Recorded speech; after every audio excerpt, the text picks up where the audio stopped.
చెప్పండి చెప్పండి.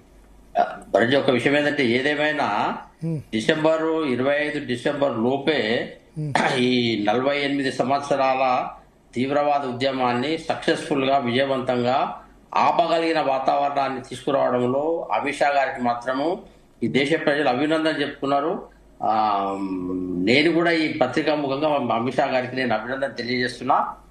తప్పకుండా రాబోయే కాలంలో అయితే వెంటనే ప్రభుత్వాన్ని, నేను కేంద్ర ప్రభుత్వాన్ని, ఛత్తీస్గఢ్ రాష్ట్ర ప్రభుత్వాన్ని, మిగతా రాష్ట్ర ప్రభుత్వం నేను కోరుతుంది ఏంటంటే నక్సలైట్లు ఖాళీ చేసిన ప్రతి గ్రామానికి కూడా వెంటనే గవర్నమెంట్ అడ్మినిస్ట్రేషన్ వెళ్ళాలండి. వెళ్ళాలా?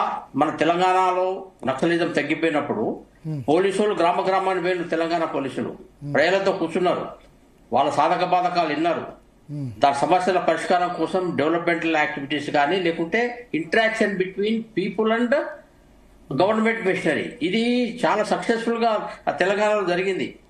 ఈ పద్ధతిని ఇమ్మీడియట్ గా ఛత్తీస్గఢ్ కానీ లేకుంటే ఒరిస్సా కానీ లేకుంటే జార్ఖండ్ కానీ మిగతా రాష్ట్రాల్లో చేయాల్సిన అవసరం ఉన్నది. ఇమ్మీడియట్ గా డిప్యూట్ చేయాలా, స్పెషల్ బడ్జెట్స్ ఇవ్వాలి, ఇవన్నీ జరగాల.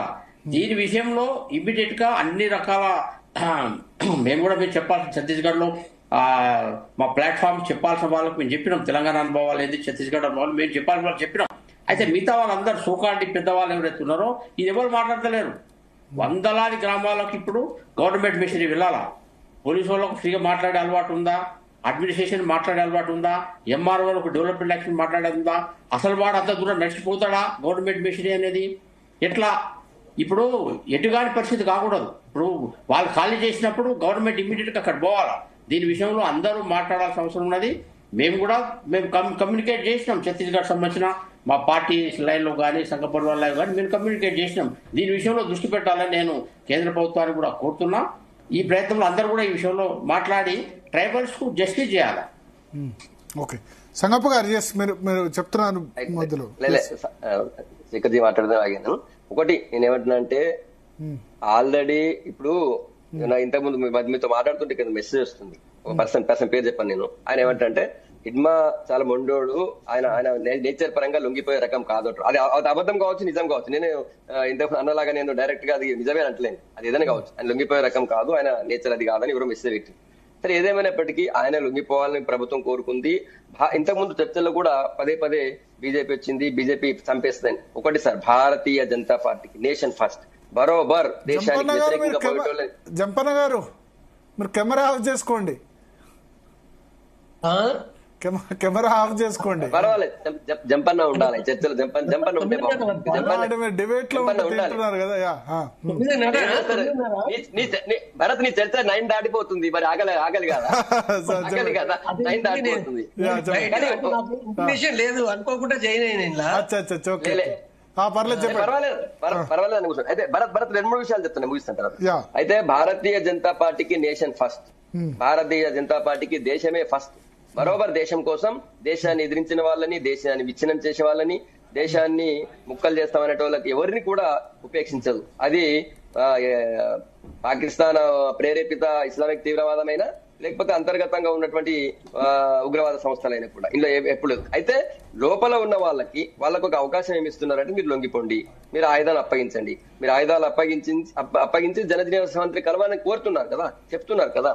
అప్పటికి కూడా ఇంకా లేదు, ఇంకా అడవులు మా బుల్లెట్ ద్వారా వస్తుందని చెప్పి వాళ్ళు అనుకున్న వాళ్ళకి ఇంకేం చేస్తారు. మొదటి. రెండోది, నేను ఇప్పటికి కూడా చెప్తున్నా, ఇప్పుడు అన్న లైన్ లో ఉన్నారు, అన్న ద్వారా వాళ్ళకి సమాచారం పోవాలి. ఇక్కడ ఉన్నటువంటి పౌర హక్కుల నాయకులు కావచ్చు, లేకపోతే అర్బన్ నక్సలైట్ల మాటలు దయచేసి నమ్మకండి.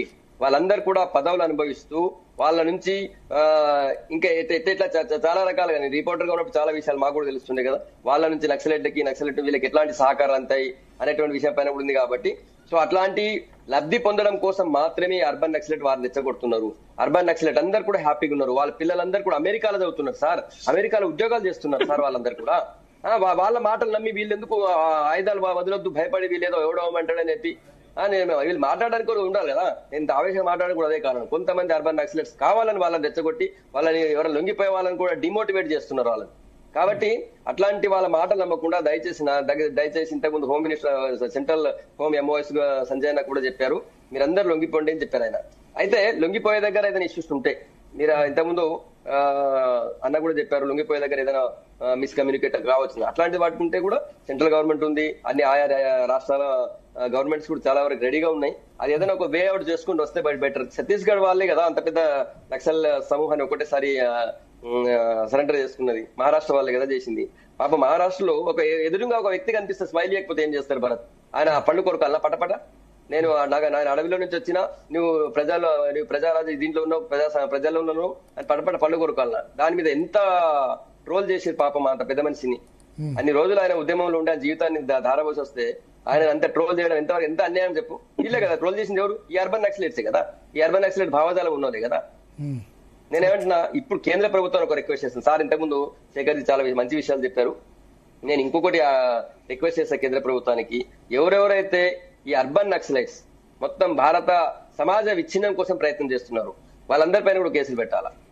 సమాజంలో ఒక ప్రశాంత వాతావరణం వస్తుందంటే చాలు, వీళ్ళు ఏదో ఒకటి కెలికి ఏదో ఒకటి దాని ఒక విచ్ఛిన్నం చేసే ప్రయత్నం చేస్తుంటారు. వాళ్ళందరిపైన కూడా కేసులు పెట్టాలా, వాళ్ళపైన కూడా దృష్టి పెట్టాలని చెప్పి నేను రిక్వెస్ట్ చేస్తున్నా. ఒకటి. రెండోది, ప్రజాస్వామ్యంలో వచ్చి అందరూ కూడా పోటీ చేసే అవకాశం ఉంది. సాంబశివుడు రాజకీయాలు వచ్చారు, సరే ఒక దుర్మార్గుడు ఆయన చంపేశాడు, ఒక మాఫియా డాన్. ఆ తర్వాత ఆల్రెడీ సీతక్క ఉంది, ప్రజల్లో ఉంది, ఆమె బుర్జువా పార్టీ అంటారు. వీళ్ళందరూ ఇంతకుముందు మాట్లాడేటోళ్ళు బుర్జువా పార్టీలో లేరా? వాళ్ళే పార్టీలో ఉన్నారు. మరి ఏ పార్టీలో ఉన్నా మీరు ఫైట్ చేయండి, మీ కళ్ళ వీలు కాకపోతే బయటకు వచ్చి దాన్ని విమర్శించండి, ఇంకో పార్టీలో ఉండండి. ఏదో రకంగా ప్రజలకు సేవ చేసే అవకాశం వచ్చి, ఇప్పుడు సీతక్క మంత్రి కావడం వల్ల ఆదివాసీలకు ఎన్ని సమస్యలు ఆమె తెలుసు, ఎన్ని పరిష్కరిస్తలేదు, అవకాశం ఉందో పరిష్కారం చేస్తుంది కదా. శరత్ గారు